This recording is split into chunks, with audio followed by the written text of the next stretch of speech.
হইয়া হিন্দুর দুর্গা পূজায় কিভাবে গেলা?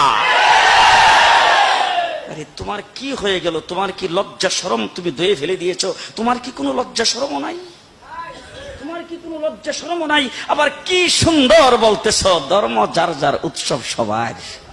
হাই রে মুসলমানেরা, হাই রে মুসলমানেরা, তোমার কি হয়ে গেল? আজকে গত কিছুদিন আগে যে কুরবানি গেছে, আপনাদের এই নরসিংদীর যারা হিন্দু তারা বোধ হয় আপনাদের লগে 2-4টা কুরবানি করছে। করছে? একটাও করে নাই, একটাও করে নাই। আপনাদের মাধবদী বাজারে ব্যবসা করে এরকম হিন্দু আছে না নাই? নরসিংদী বাজারে ব্যবসা করে এরকম হিন্দু আছে না নাই? মুসলমানদের সাথে তাদের ব্যবসা লেনদেন আছে না নাই? আরো জোরে বলেন, আছে না নাই?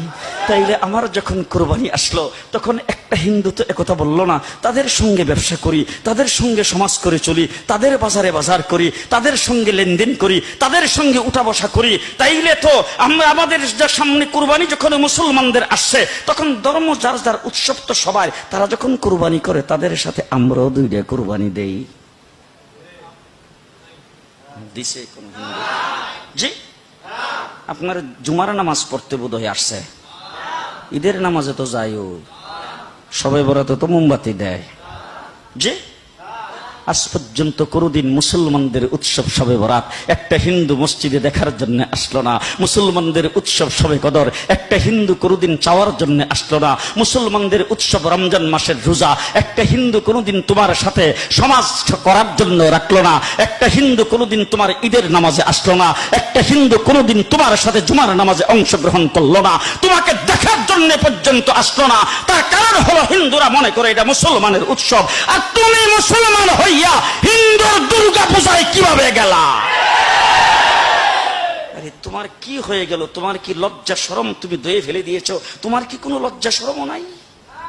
তোমার কি কোনো লজ্জা শরমও নাই? আবার কি সুন্দর বলতেছ, ধর্ম যার যার, উৎসব সবার।